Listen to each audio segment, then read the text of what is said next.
cinema matinee. I ain't got $7.50 to pay. Everybody now. Up. Yours. Anyway, call out. Tell us about this movie, please. Tell us about which movie? I'm not doing this, all right? You know good and damn well what movie I'm talking about. Damn! My best laid plans foiled. Exactly. No, of course, we're talking about Up, and Up is freaking awesome. It's the new Pixar film. I would dare say that this is probably their most mature movie. And it's still a family film. It's still rated G. But within the first 10 minutes of this movie, we get the story of this guy named Carl, who starts out as a kid. And he loves exploring, and he meets this girl as a child. And within the next 10 minutes, we get them growing with each other. They get married, and I'm not ruining anything here because eventually he has to deal with his wife dying.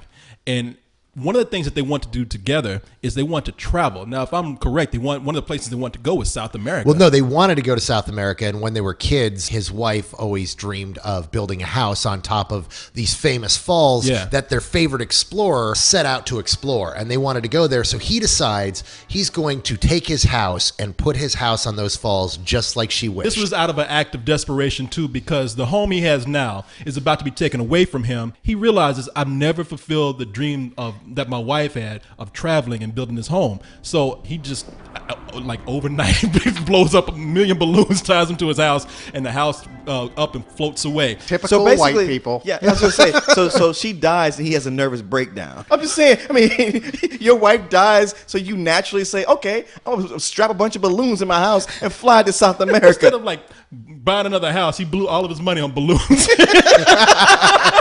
The bank comes by for their mortgage payment, and they're like, we're looking at like 3 mortgage payments just in balloons right now. Yeah, you fucking fool. And you know if he had gone in the wrong airspace, the military would have taken his ass out too. You know, honestly, he could have sold it for just under market value, made a tidy enough profit to fly there in style and buy a villa because the rate of the dollar is so much higher. Oh, shut the fuck up. It's a kid's movie. Here, we're introduced to a whole new character and a whole new series of characters that we haven't really gotten to know in the second half of the film. It's so damn funny. He ends up with a stowaway, a little young Cub Scout. And, of course, being a Pixar film, they have to have a character for kids to So he doesn't with. rape the Cub Scout? No, man. No, he does not. Because he wasn't like a former priest or nothing. No, Scoutmaster. All right. Jesus Christ. Checking. What kind of movies do you watch, mother? I don't know. That's what I got from the trailer. I thought that was what it was they're in the house, and the old guy's like, no one can hear you now. Well, kid, this just ain't your day, is it? When they finally land in South America, they have to walk their house across this plateau. They first run into this exotic bird with this personality of its own that begins to like follow the little kid around. And then out of the blue comes this dog. And you think you hear a person at first talking, and you think it's the owner. It's the collar on the dog talking, and this dog, whatever he's thinking, is translated through the collar. Hey, look, he's trained. Shake. Speak. Hi there. Did that dog just say hi there? Oh, yes. Bruh!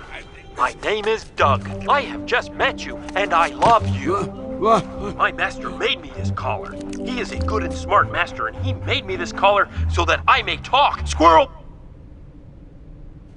My master is good and smart. It's not possible. Oh, it is because my master is smart. Cool. What do these do, boy? Hey, would you go de acuerdo contigo? I use that collar. Watashi wa hanashima to talk with. I would be happy if you stop. You're talking about is Doug the dog, and Doug the dog is the main dog character, and there's a whole mess of other dogs, and everything with the dogs is just gut-bustingly hilarious. Hey, South America. This sounds like some Nazi experiment. Ed Asner is the voice of the old man, and if there's anybody going to get to play this character, I mean, he does it perfect. He's known for being crotchety, even when he was like in his 40s and he was on Mary Tyler Moore. Yeah, I mean, Ed Asner was old even when he was young. That's the fool that ain't never been young, but he does old and cranky well, so good for him. This is all about coming to the end of your life and thinking that you've accomplished nothing and starting to kind of come to the realization that, you know what, I did lead a really good life and I had my own adventure, and that life is an adventure. The directors here, Bob Peterson and Pete Docter, they have proven that